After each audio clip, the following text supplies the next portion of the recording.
மே மாதம் 3வது வாரத்துடைய weekly top 10 counter தான் நம்ம இந்த வீடியோவில் பார்க்க போகிறோம். ஸோ வாங்க நம்ம அப்கமிங் ஸ்டாரோட வீக்லி டாப் 10 ட்ரெண்டிங் கவுண்டரில் என்னென்ன படங்கள் என்னென்ன கவுண்டர் பிடிச்சிருன்றதை போய் பார்த்துருவோம். நம்ம கவுண்டரில் 2 படங்களை பார்க்க போகிறோம். இல்லை முதல்ல பார்க்க போகிற படம் குரங்கு பெடல். இந்த குரங்கு பெடல் ரிலீஸ் ஆகி 3வது வாரம். இந்த படத்துக்கு இப்போ தியேட்டரில் வாஷ் அவுட் மாதிரி தான் காட்டுது. ஆனாலும் ஒரு நல்ல படமாக தமிழ் சினிமாவில் ரிலீஸ் ஆச்சு. பட் நல்ல படங்கள்னா அவார்டுகள் மட்டும் தான் கிடைக்கும், ஆடியன்ஸ் ரெஸ்பான்ஸ் கிடைக்காதுன்றதை நிரூபிச்சு இந்த படம் தியேட்டர்ல இருந்து ஸ்கிப் ஆகுது. நம்ம இதே கவுண்டரில் அடுத்ததாக 10வது இடத்துல பார்க்க போகிற படம் ஒரு நொடி. இந்த ஒரு நொடி படம் ரிலீஸ் ஆகி 4வது வாரம். இந்த படம் ஒரு சின்ன படமாக வந்தாலும் ஒரு 3 வாரத்துக்கிட்ட ரெஸ்பான்ஸ் எடுத்து தியேட்டரிக்கல்ல. பட் இந்த படமும் இப்போ தியேட்டரிக்கல்ல வாஷ் அவுட் வந்திருக்கு. எனிவே படம் நல்ல படம்ன்றதுனால இந்த படத்தை நம்ம இந்த வாரம் தாராளமாக கவுண்டர் பண்ணுறோம். நம்ம கவுண்டரில் 9வது இடத்துல பார்க்க போகிற படம் காட்சிலா எக்ஸ் காங். இந்த படம் ரிலீஸ் ஆகி 50 நாள் கிட்ட ஆக போகுது. இருந்தாலும் இந்த வாரம் கூட பார்த்தீங்கன்னா ஒரு தியேட்டர் கொடுத்துருக்காங்க. இந்த படத்தை அப்படிலாம் நிறைய பார்த்துட்டோம். அடுத்த கவுண்டர் போயிடுவோம். நம்ம கவுண்டரில் 8வது பார்க்க போகிற படம் கும்பு பாண்டா 4. இந்த படம் நம்ம பார்த்துட்டு இருக்கோம் ரொம்ப நாளாவே. நம்ம கவுண்டரில் ஹாலிவுட் படமாக ரிலீஸ் ஆச்சு. பட் இப்போவும் பார்த்தீங்கன்னா ஒரு தியேட்டர் கொடுத்துருக்காங்க. இனிய படங்கள் வருது போகுது, ஒரு தியேட்டர்ன்றது கூட கொடுக்க மாட்டாங்க. படம் ரிலீஸ் ஆன 10 நாள் 20 நாள் 30 நாளைக்குள்ளேயே. ஆனால் இந்த படம் ரிலீஸ் ஆகி 3வது மாசத்துல ரன் ஆகிட்டு இருக்கு. அப்படி இருந்தும் இந்த வாரமும் ஒரு தியேட்டர் கிட்ட கொடுத்துருக்காங்க. நம்ம கவுண்டரில் 7வது இடத்துல பார்க்க போகிற படம் kingdom of the planet of the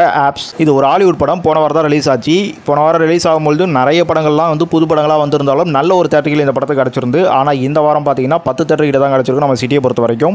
review ரெஸ்பான்ஸ்ன்றது ஓரளவுக்கு நார்மலாக இருக்குது அப்படின்ற மாதிரி தான் வந்திருக்கு. நம்ம காட்சிலா அப்புறம் கும்பு பாண்டாலாம் பார்த்துட்டோம். காட்சிலா விட கும்பு பாண்டா அந்த சீரிஸ் எதிர்பார்த்தோட பெட்டராக இருக்குன்றனால நல்லா போச்சு. இன்னமும் தூக்க முடியாமல் இருக்காங்க. ஏதோ ஒரு ஸ்க்ரீன்லேயாச்சும் ஆடியன்ஸ் பர்ஃபார்மன்ஸ் இருக்குன்ட்டு.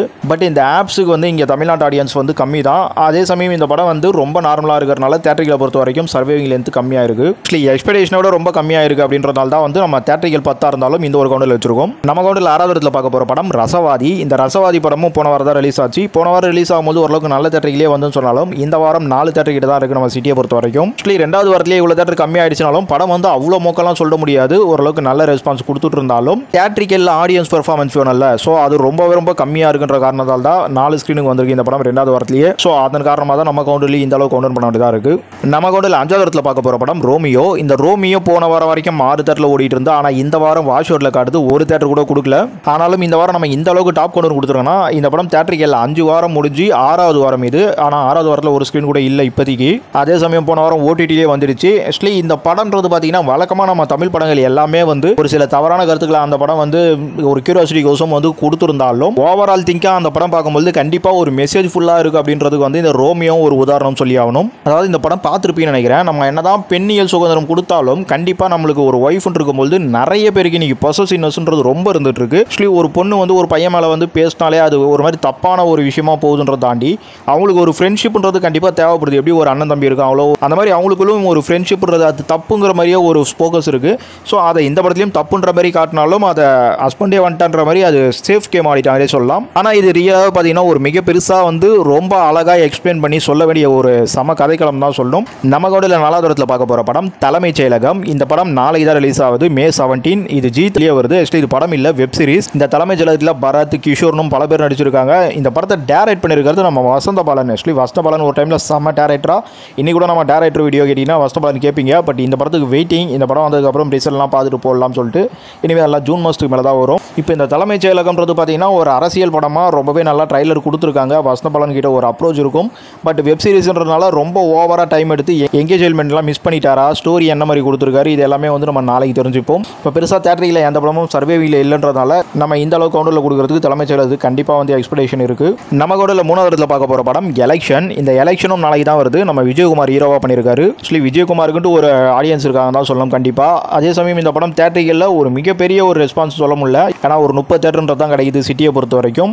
ஏன்னா ஆல்ரெடி தேட்டரில் ஒரு 3 படம் செமையாக பர்ஃபார்ம் பண்ணிட்டு இருக்கும்போது இந்த படத்துக்கான தேட்டர்கள் எடுக்க முடியலன்றதா உண்மை. நம்ம கவுண்டரில் 2வது இடத்துல பார்க்க போகிற படம் கில்லி. இந்த கில்லி படம் ரிலீஸ் ஆகி 4 வாரம் முடிஞ்சு 5வது வாரம் இது கிட்டத்தட்ட ஒரு மாதம் ஆயிடுச்சுன்னு சொல்லலாம். இப்போ கூட பார்த்தீங்கன்னா இந்த படத்துக்கு ஒரு 6 தேட்டர் கிட்ட கொடுத்துருக்காங்க நம்ம சிட்டியை பொறுத்த வரைக்கும். இது ஒரு ரீரிலீஸ் படம். ரீரிலீஸில் ஒரு வேற லெவல் பாக்ஸ் ஆஃபீஸ் ரெக்கார்டு எடுத்தது மட்டும் இல்லாமல் ஒரு செம அதிகமான தேட்டர். இப்போ ஒரு மாதம் கழிச்சும் ரன்னிங்கில் நல்ல பிக்கப், இப்பவும் தேட்டர்லாம் புக் ஆகிட்டு இருக்கு. ஸோ இந்த மாதிரி வேற லெவல் பர்ஃபார்மன்ஸ் இந்த படம் பண்ணியிருக்கிறனால தான் நம்ம தலைமை செயலகம் அப்புறம் இப்போ எலெக்ஷனுக்குலாம் அவ்வளோ பெரிய எக்ஸ்பெக்டேஷன் இல்லை. ஸோ அதெல்லாம் விட தாண்டி இந்த கில்லி படத்தை வைக்கிறதுக்கான அந்த ஓப்புன்றது ரொம்ப அதிகமாக இருந்திருக்குன்னு சொல்லலாம். ஸோ நம்ம எக்ஸ்பெக்டேஷனில் மிக பெருசாக அந்த படங்கள் எக்ஸ்பெக்டேஷனை கிரியேட் பண்ணலன்ற ஒரு காரணத்தால் கில்லியோட பர்ஃபார்மன்ஸை வச்சு இந்த அளவுக்கு டாப் பண்ணியிருக்கோம். நம்ம கவுண்டரில் முதல் இடத்துல 3 படங்களை பார்க்க போகிறோம். இல்லை முதல்ல பார்க்க போகிற படம் இங்கே நான் தான் கிங்கு. இங்கே நான் தான் கிங்கு படம் நாளைக்கு தான் வருது. நம்ம எக்ஸ்பெக்டேஷன் ரிசல்ட் தான் கவுண்டர் பண்ணியிருக்கோம். எக்ஸ்பெக்டேஷனில் வந்து இதை முதலிடத்தில் கொடுத்துருக்கோன்னா ஆக்சுவலி இந்த கவுண்டரில் இருக்க 3 படங்களும் ஒரு படத்துக்கு ஒரு படம் சலச்ச மாதிரி தெரியலங்க. ஏன்னா இது புது படம். பட் போன வாரமே வர வேண்டிய படம் ஒரு வாரம் தள்ளி வருதுனாலும் ஒரு சம தேட்டரிகளோட வந்திருக்கு. ஏன்னா இப்போ 2 படம் பெருசாக பர்ஃபார்ம் பண்ணிட்டு இருக்கும்போது இங்கே நான் தான் கிங்கு படம் வரும்போதும் பார்த்தீங்கன்னா நிறைய மெயின் ஸ்க்ரீன்ஸ் இந்த படம் கவர் பண்ணி அதிகமான தேட்டரிகளை இந்த வாரம் ஓட போகுதுன்னு சொல்லலாம். ஆக்சுவலி இதுக்கெல்லாம் படம் நல்லா இருந்தால் தான் வந்து இந்த வீக்கெண்ட்லேயே தேட்டரிகள் நல்லா கிடைக்கும். இல்லை அன்றைக்கி முதல் நாள்லேயே பார்த்தீங்கன்னா உங்களுக்கு ஈவினிங் ஷோலேருந்தே தேட்டர்லாம் மாற்ற ஆரம்பிச்சிருவாங்க. ஸோ படம் வந்து ஒரு காமெடி படமாக தான் இருக்குது. என்ன மாதிரி ஆடியன்ஸ் கிட்ட ரெஸ்பான்ஸ் எடுக்குதுன்னு பார்ப்போம். நம்ம எக்ஸ்பெக்டேஷன் தான் கவுண்டர் பண்ணியிருக்கோம். எக்ஸ்பெக்டேஷனாக இப்போ சந்தானத்துக்கு வடக்குப்பட்டி ராமசாமி கூட அப்படியே ஓடிடுச்சு. அதை தாண்டி அவரோட காமெடி படம் மாதிரி தான் இருக்குது. ஸோ சந்தானம்னாலே ஒரு எக்ஸ்பெக்டேஷன் ஹீரோன்றது கண்டிப்பாக இருக்குன்றதை தாண்டி தேட்டரிக்கலும் வந்து இவ்வளோ டைட் ஷெடியூலையும் வந்து நிறைய வந்து பிடிச்சிருக்கு. இந்த மாதிரி பல ரீசன்னால இந்த படம் முதலிடத்துக்கு வச்சே ஆகணுன்ற அளவுக்கு எக்ஸ்பெக்டேஷன் பர்ஃபார்மன்ஸில் டாப் பண்ணியிருக்கு. நம்ம கவுண்டில் அடுத்ததாக இதே முதலிடத்தில் பார்க்க போகிற படம் அரண்மனை படம் ரிலீஸ் ஆகி இது 3வது வாரம். ஆக்சுவலி 2 வாரம் அதுவும் நிறைய படங்கள் தேட்டரிக்கில் இருக்கும்போதும் இந்த படம் பர்ஃபார்மன்ஸ் பார்த்தீங்கன்னா ரொம்பவே சூப்பராக போயிட்டு இருக்குன்னு தான் சொல்லணும். இல்லை 2வது வாரம் வீக்கெண்டில் நல்லா போனால் கூட 2வது வாரம் வீக் டேஸில் வந்து ஓரளவுக்கு சுமார் பர்ஃபார்மன்ஸ் கொடுத்துச்சு. முதல் வாரம் வீக் டேஸில் இருந்த அந்த பர்ஃபார்மன்ஸ் பெட்டர்னஸ் கண்டினியூ ஆகல தான் சொல்லணும். ஸோ அதனால தான் இந்த படத்துக்கான தேட்டரிகள் பார்த்தீங்கன்னா நிறைய இடத்துல செகண்டரிகள் தேட்டரிகளை பிடிக்க ஆரம்பிச்சிருக்கு. தேட்டரோட கவுண்ட்லாம் குறைஞ்சிருக்கு. ஸோ அதனால தான் நான் தான் கிங்குக்கு நிறைய தேட்டரிகள் கிடச்சிருக்கு. அதுக்கு புது படம்ன்றதுனால கொடுத்துருக்காங்க. மற்றபடி இந்த அரண்மனை வந்து 3வது வாரத்தில் இந்த அளவுக்கு வந்து உங்களுக்கு செகண்ட் ஸ்க்ரீன் அதிகமாக பிடிச்சிருக்கிறது, ஒரு சில இடத்துல மெயின் ஸ்க்ரீனை பிடிச்சிருக்கிறது, அதை தாண்டி நிறைய ஸ்க்ரீன்ஸில் ஓடுறதுன்னு சொல்லிட்டு ஒரு மிகப்பெரிய பர்ஃபார்மன்ஸ் பண்ணிட்டு இருக்கனால தான் நம்ம இந்த வாரமும் இந்த அரண்மனை 4 படத்தை முதலிடத்திலே வைக்கிறதுக்கான அத்தனை வாய்ப்பும் இருக்கு. நம்ம கொண்டல அடுத்ததா இதே முதலிடத்தில் பார்க்க போற படம் ஸ்டார். இந்த ஸ்டார் போன வாரம் தான் ரிலீஸ் ஆச்சு. இது 2வது வாரம். இது படம் ரிலீஸ் ஆன உடனே பார்த்தீங்கன்னா ஓரளவுக்கு பாசிட்டிவ் ரிவ்யூன்றதை தாண்டி மிக்ஸ்டு ரிவ்யூ, லைட்டாக வந்து நெகட்டிவும் சொல்றாங்கன்னே சொல்லலாம். இல்லை மோஸ்ட்லி பார்த்தீங்கன்னா உங்களுக்கு மிக்ஸ்டு ரிவ்யூன்றது வந்துட்டு இருந்தாலும் தேட்டரிக்கல்ல வந்து உங்களுக்கு ஆடியன்ஸ் பர்ஃபார்மன்ஸ் ரொம்பவே நல்லா இருந்துட்டு இருக்கு. நம்ம ஆல்ரெடி பேசிடும் கவினுக்கு வந்து ஏதோ ஒரு மேஜிக் இருக்கு. ஏன்னா டாடா கூட அவ்வளோ பெருசாக தூக்கி சாப்பிட்ற படம்லாம் சொல்ல முடியாது. ஆனால் தேட்டரிக்கல்ல வந்து ஒரு 75 டே ரன் கொடுத்தது மட்டும் இல்லாமல் ஒரு சம பாக்ஸ் ஆஃபீஸ், ஹவுஸ்ஃபுல் ஷோஸ், நல்ல ஒரு தேட்டரிக்கல்ட்டு செமையா ஓடிச்சு. அதே மாதிரி இப்போ ஸ்டாரும் பார்த்தீங்கன்னா உங்களுக்கு டாடா விட ரொம்ப சுமார் தாங்கன்னு சொல்ற மாதிரி இருந்தாலும் நம்ம கவினுக்கு ஒரு மிகப்பெரிய பாராட்டு மட்டும் இல்லாமல் தேட்டரிக்கல்ல நிறைய ஹவுஸ்ஃபுல் ஷோஸ், அது மட்டும் இல்லாமல் தேட்டரிக்கல் இன்க்ரீஸ் இந்த மாதிரிலாம் வந்து நிறைய விஷயங்கள் ஸ்டாருக்கு கிடைச்சது. ஆக்சுவலி அரண்மனை ஸ்டார் ரெண்டுமே வந்து ஒரே மாதிரி தான் புக்கிங் இருந்தாலும் ஸ்டாருக்கு என்னவோ ஆடியன்ஸ் அதிகமாக போகிற மாதிரி கொஞ்சம் ஃபில்லிங்கிறது கொஞ்சம் அதிகமாக புக் ஆன மாதிரி இந்த மாதிரி வந்து அரண்மனை கிட்ட லாஸ்ட் வீக்லேயே பார்த்தீங்கன்னா உங்களுக்கு ஓரளவுக்கு தேட்டர் உருவ ஆரம்பிச்ச படம். இந்த வாரம் அரண்மனையை கம்பேர் பண்ணும்போது மெயின் ஸ்க்ரீன்ஸ் பிடிச்சது மட்டும் இல்லாமல் கொஞ்சம் அதிகமான ஸ்க்ரீன் அப்படின்ற மாதிரியே நம்மளால சொல்ல முடியுது. அதுக்கு ஒரு வாரம் டிஃபரெண்ட் இருக்கு. அதனால நம்ம ஸ்டாரையும் அரண்மனையும் வந்து பெருசாக கவுண்டர்ல சேஞ்ச் ஆஃப் பண்ண முடியல. இந்த வீக்லி டாப் என்ன கம்பேர் பண்ணும்போது நம்ம மந்த்லி குவார்டர்லின்னு பார்க்கும்போது அது வேற மாதிரி கவுண்டர் போகும். பட் வீக்லின்னு பார்க்கும்போது 2 படங்களும் இப்போதைக்கு நல்ல பர்ஃபார்மன்ஸை பண்ணிட்டு இருக்கு. நம்ம அரண்மனை படம் 2வது வாரத்தில் அதுக்கான பர்ஃபார்மன்ஸ் பண்ணிச்சுன்னா இந்த ஸ்டார் வந்து ஒரே வாரத்தில் வந்து அதுக்கான பர்ஃபார்மன்ஸ் பெட்டர் ஆகிட்டு இருக்கு. ஸோ அந்த மாதிரி நம்ம பார்க்கும்போது 2த்தையும் ஒரே கவுண்டர்ல வைக்கிறது கண்டிப்பாக கரெக்டான விஷயமா தான் இருக்கு. இதெல்லாம் பார்க்கும்போது இப்போ ஸ்டார் ஆகட்டும் அரண்மனை ஆகட்டும் ரெண்டுமே தூக்கி சாப்பிட்ற படம் கிடையாது. பட் தேட்டரில் ஆடியன்ஸ் பர்ஃபார்மன்ஸ் இருக்கு.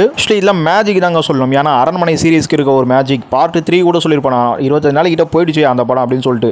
ஸோ அரண்மனைக்கான ஒரு மேஜிக் டாடா கூட அவ்வளோ பெருசாக இல்லைங்க, ஆனால் செமையா ஓடிடுச்சு அப்படின்றது அந்த மாதிரி மேஜிக்ன்றது பார்த்தீங்கன்னா இப்போ நல்லா ஒர்க் அவுட் ஆகிட்டு இருக்கு. அதனால தான் நான் சொல்லியிருப்பேன் கவின் வந்து உங்களுக்கு அடுத்த விஜய் ரஜினி அந்த ஒரு இடத்த பிடிக்கிறதுக்கான வாய்ப்பு இருக்கும் சிவகார்த்திகேயன் மாதிரி.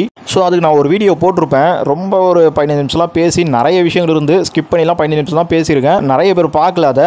ஸோ இந்த வீடியோ பார்க்குறவங்க அதை மறக்காம பாருங்க. ஏன்னா நம்ம தமிழ் சினிமாவில் இருதுருவங்கள் ரொம்ப இம்பார்ட்டன்ட். ஸோ அந்த ஒரு வைப்ல வந்து நம்ம கவினும் மணிகண்டனும் வருவாங்கட்டு நிறைய விஷயங்கள் பேசியிருப்பேன். எல்லாம் கரெக்டாக இல்லைன்றதை நீங்கள் அப்படியே கமெண்ட் பண்ணி விடுங்க.